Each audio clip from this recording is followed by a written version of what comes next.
Lanjutkan dialog kita di Jurnal Pagi menimbang senjata Satpol PP. Nah, kembali bersama dengan Pak Dasril Guntara. Kita tahu bahwa nanti rencananya kalau memang jadi akan diberikan senjata itu ada senjata peluru karet, gas air mata sama alat kejut listrik. Tapi kita tahu ini butuh kematangan mental lah ya bagi Satpol PP jika nanti benar diberikan. Bagaimana cara agar mereka siap secara mental juga? Ya, yang pertama kan memang karena Satpol PP itu didesain untuk menertibkan masyarakat. Yang dihadapi adalah masyarakat sipil dan dia pun juga bukan militer. Ini yang menjadi kekhawatiran. Jadi dalam teori sosial itu ada namanya crowd.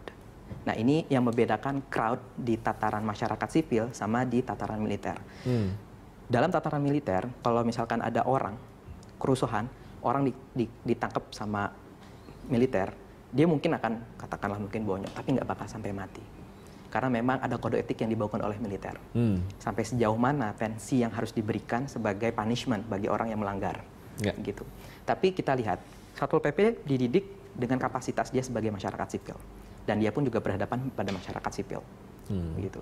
Ini menjadi catatan serius kalau kemudian pendekatan-pendekatan represif itu menjadi mainstreaming gitu bagi sebuah lembaga Satpol PP.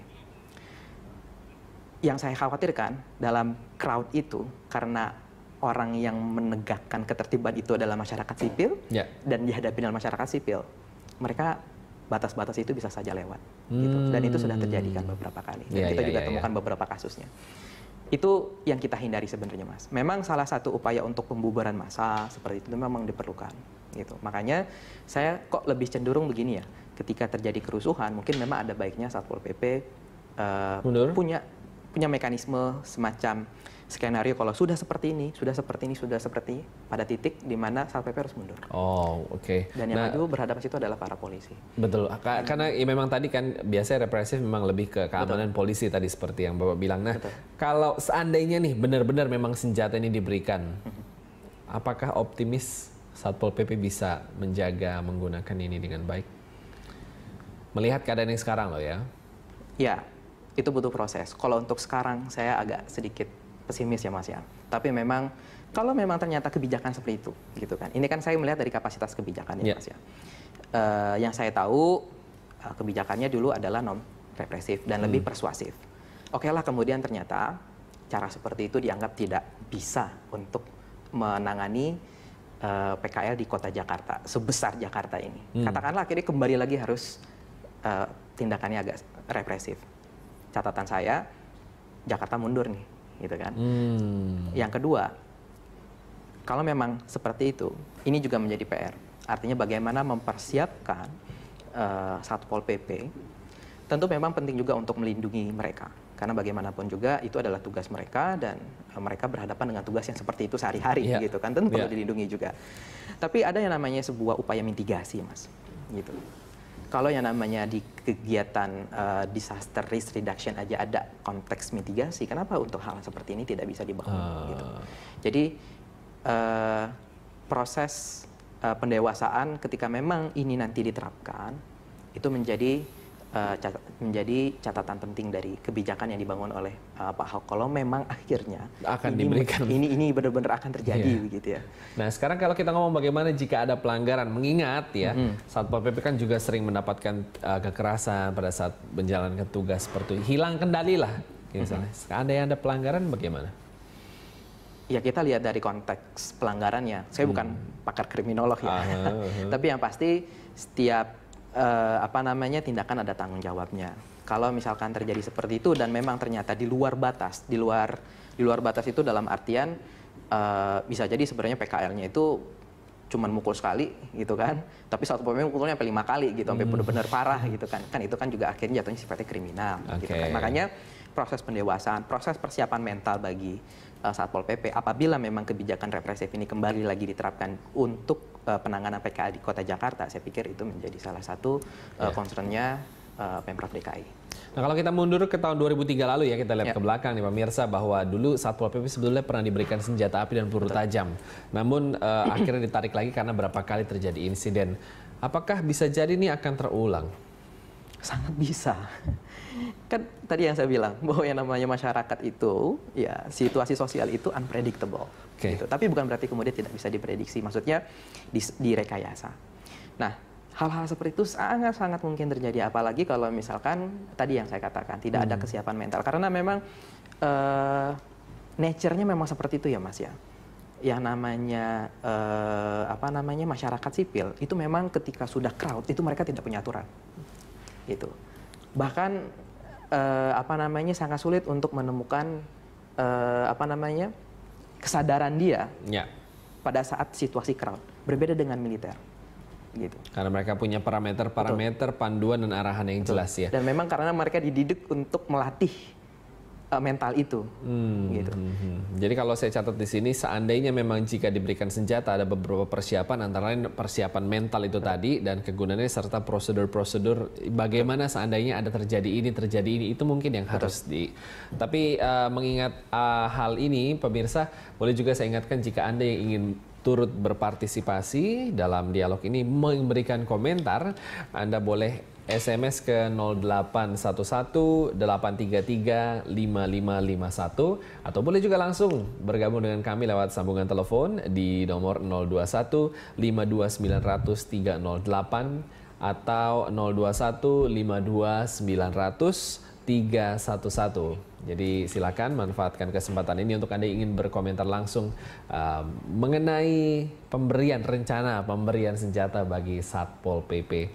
Nah, satu pertanyaan saya, Pak Dasril, jika melihat bahwa selama ini ada perubahan-perubahan yang harus dilakukan, apakah perubahan itu di masyarakat juga harus diberikan semacam edukasi atau bagaimana agar ada keseimbangan, bukan hanya Satpol PP yang diberikan pendidikan dan perubahan, tapi masyarakat. Anda melihat caranya bagaimana ya? Ya, edukasi pada masyarakat itu sangat penting sekali, gitu kan? Kita tidak bisa apalagi untuk penanganan khusus ya.